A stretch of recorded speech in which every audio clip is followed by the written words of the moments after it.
लद्दाख गए हुए बहुत टाइम हो चुका था यार, और फालतू बैठे बैठे कीड़ा काटने लगा था कि यार कहीं तो जाना है, कहीं तो जाना है। बट मैंने सोचा कि मैं अकेला ही क्यों परेशान हूँ, तो मैंने क्या किया, सबको बोल दिया कि कहीं तो जाना है। सबके कीड़े जाग गए। फिर बहुत ही बेजामारी, उठा पटक, हाई लेवल की मीटिंग्स।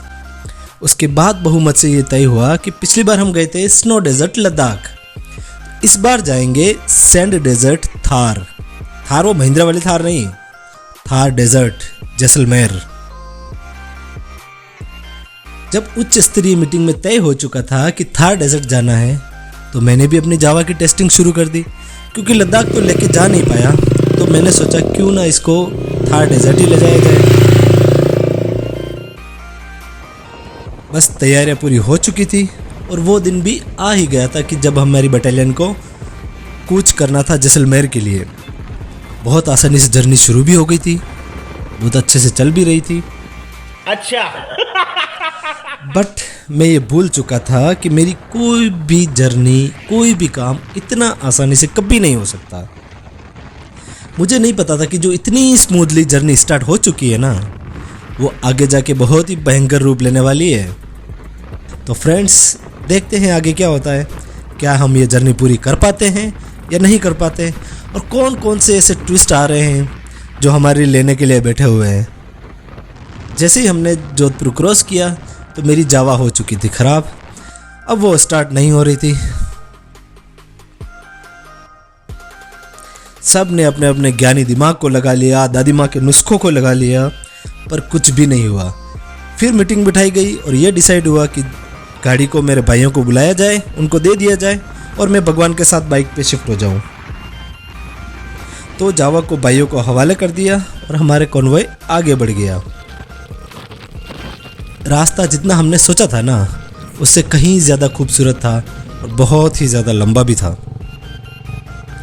इस बार भी हमारे पास तैयारी के नाम पे सिर्फ कपड़े थे। फिर हमने भोलेनाथ का नाम लिया और बढ़ गए कि जो होगा देखा जाएगा। जैसे तैसे रात को हम जैसलमेर पहुंच गए।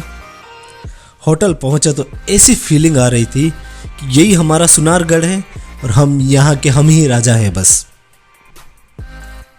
फिर हमने अपनी भावनाओं को काबू किया। हम अपनी औकात पे आए और रूम में चले गए। खाना वाना खाया और बस लग गए जो बटालियन करती है, शूटिंग। अरे रुको रुको रुको, गोलियों की शूटिंग नहीं, पिक्चर्स की shooting, photo click, video click.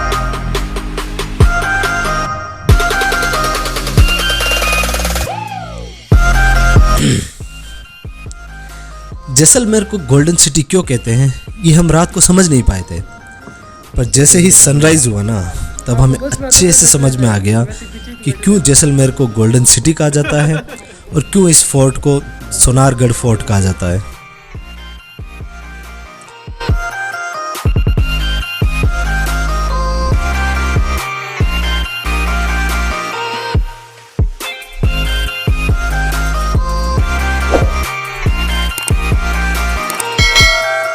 यहाँ का डेजर्ट देखा तो एक ही बात याद आ रही थी बस, घोड़ा कीजिए काठ का, पग कीजिए पाषाण, बख्तर कीजिए लोह का, जद पहुंचे जैसाण।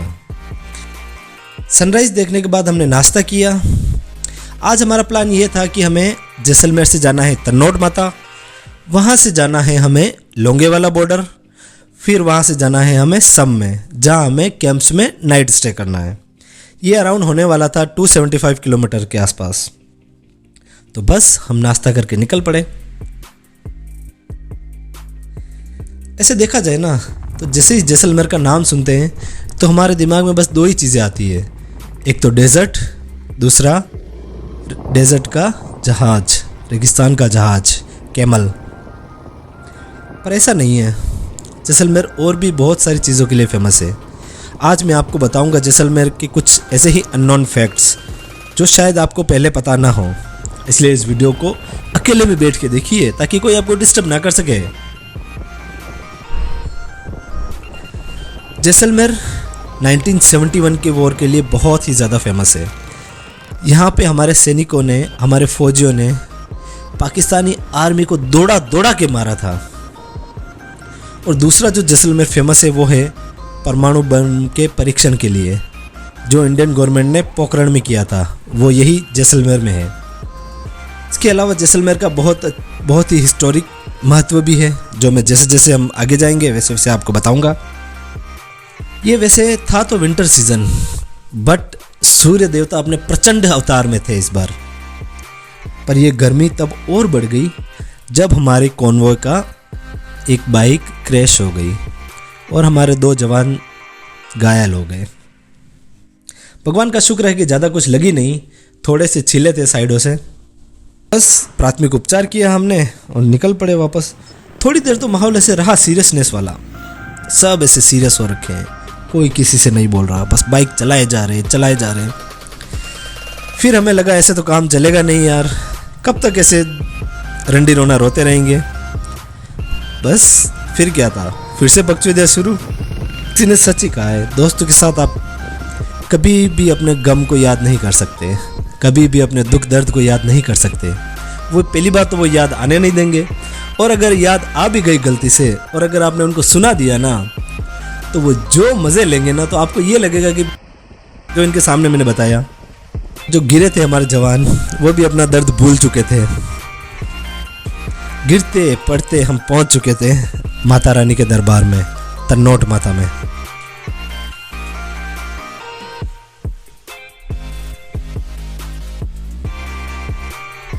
इस मंदिर में आज भी वो बम रखे हुए थे जो पाकिस्तानी आर्मी ने इस मंदिर पे गिराए थे, पर उनमें से एक भी नहीं फटा था।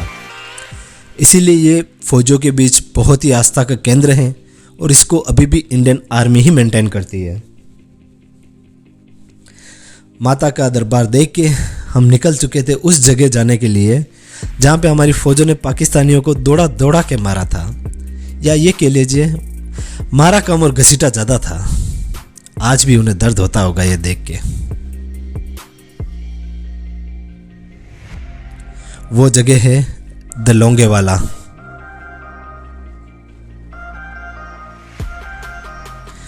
लोंगेवाला वार म्यूजियम में हमने हमारे जवानों की जो गाथा सुनी ना, तो बस हमारे रोंगटे खड़े हो गए।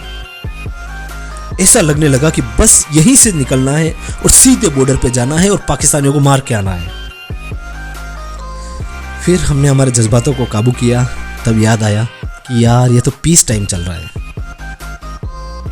पाकिस्तान वैसे भी मरने की कगार पे ही है अभी।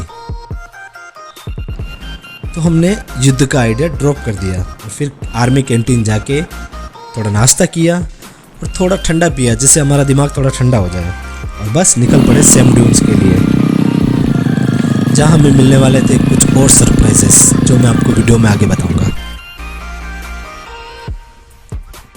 सन ड्यून्स में हमें पहुंचना था वैसे सनसेट होने से पहले। एक बहुत अच्छी बात मैंने कहीं सुनी थी कि दौरों में आए और आपने सनसेट नहीं देखा तो क्या खाक जैसलमेर देखा। पर शायद ये बात नॉर्मल लोगों के लिए कही गई होगी।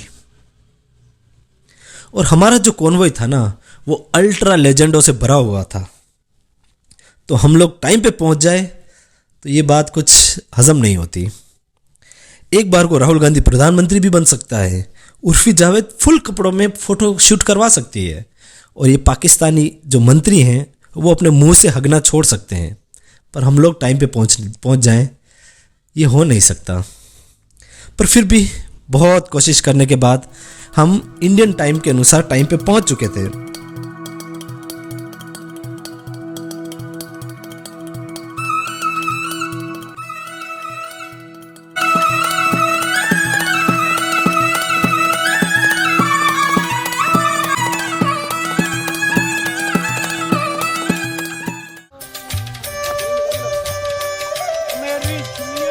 फिर जल्दी जल्दी हम थार के जहाज पर सवार होके सनसेट देखने के लिए भी निकल चुके थे। जैसे ही ड्यून्स में पहुंचे तो सनसेट तो हो चुका था, बस हमारे पास एक ही तरीका बचा था, यहाँ रेत में थोड़ी मस्तियाँ कर ली जाए। तो बस हो गई दोस्तों के साथ मस्तियाँ शुरू।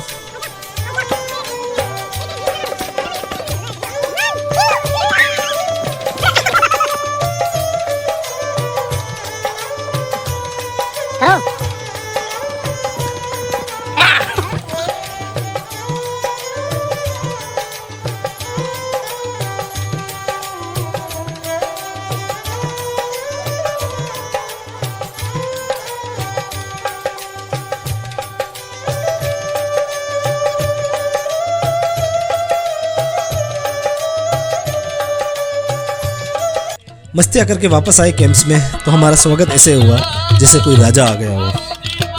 इतनी इज्जत की एक्चुअल में हमें आदत थी नहीं, क्योंकि हम दोस्तों के साथ रहते हैं सारा दिन।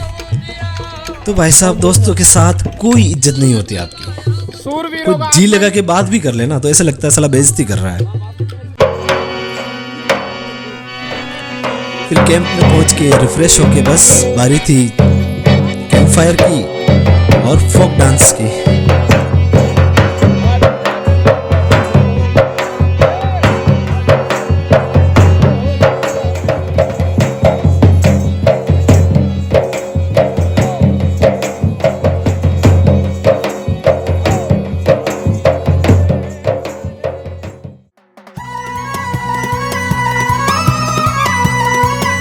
राजस्थानी फोक कल्चर कितना रिच है ये हमें आज समझ में आ गया। जितना हम सोचते हैं ना उससे कहीं ज़्यादा रिच था ये। मज़ा आ गया आज की रात। अगली सुबह उठे और हमें देखना था सनराइज, तो बस जीप में सवार होके निकल पड़े सनराइज देखने। सुबह का दोरों का सनराइज इतना अच्छा था ना, मैं आपको शब्दों में बयां नहीं कर सकता। ऐसे ही बस चुपचाप बैठ के सनराइज देखते रहो। It will blow your mind.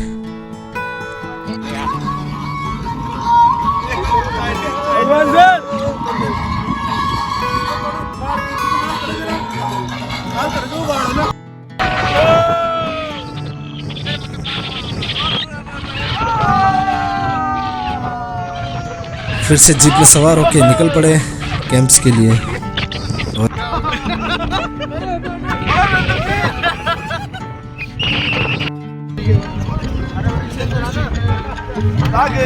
सजन राजी हो जावे फिर भी और रोना नहीं। इधर देखो सिख हुंदा हिरिया दे वर्गा।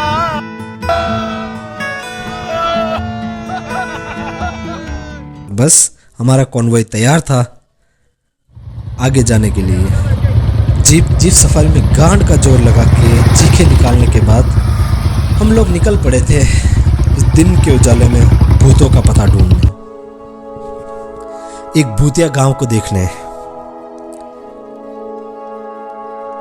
जो भारत का सबसे बड़ा हॉन्टेड प्लेस है, कुलतरा। ऐसा बताया जाता है कि यहाँ का एक सामंत था सालिम सिंह, अराउंड 200 साल पहले। तो उसने यहाँ की एक ब्राह्मण लड़की की इंस्टा रील देखी होगी या चाहे व्हाट्सएप स्टेटस देखा होगा, जो भी देखा होगा उसने देखा और वो लड़की उसको पसंद आ गई। ऐसा उसने बार बार जूम करके देखा उसके फोटो को, प्यार हो गया उसको। तो बस भाई ने भी अपने इंस्टा रील पे, व्हाट्सएप स्टेटस पे, फेसबुक पे गांव वालों को टैग करके हैशटैग कुलतरा गांव वाले करके डाल दिया स्टोरी कि बस बाइक शादी तो इसी से करेगा। अब जब गांव वालों ने वो हैशटैग वाला देखा मामला तो उनको लगा कि यहाँ बेटियाँ सुरक्षित नहीं है। तो वो अपनी बेटियों को बचाने के लिए उस गांव के जो पालीवाल ब्राह्मण थे वो रातों रात गांव खाली करके दूसरी जगह पलायन कर गए। उसके बाद से ये गांव पूरा ही वीरान पड़ा है और रात में यहाँ पे किसी को जाने की इजाज़त नहीं दी जाती है। ऐसा कहा जाता है कि रात को यहाँ पे भूतों की पार्टियां होती हैं, वो भी अपनी इंस्टा रील्स बनाते हैं। ये कितना अजीब था कि हम लोग कुछ भूतों को ढूंढने निकल पड़े और वो भी दिन के उजाले में। वाओ, सल्यूट अस। भूत तो मिले नहीं, बट हमने कुछ फोटो शूट्स किए ताकि हम फोटो को देख के समझ सके कि भूत भी कुछ ऐसे ही दिखते होंगे। तो बस कुलतरा देख के हम निकल पड़े वापस जोधपुर के लिए। जब उम्र डल जाएगी ना तब समझ में आएगा जिंदगी थी, जीनी थी और रह गई। पैसे कमाओ, खूब कमाओ, कौन मना कर रहा है, पर उन्हें कमाते हुए खुद को भूल जाओ, ये तो सही नहीं हो रहा है। तो फिर खुद पे इन्वेस्ट करो, खुद पे खर्च करो और घूमने निकल जाओ किसी नई जगह पे। तो फ्रेंड्स, अगर आपको ये वीडियो पसंद आया हो, अच्छा लगा हो तो लाइक करें, शेयर करें एंड सब्सक्राइब करें। Thank you.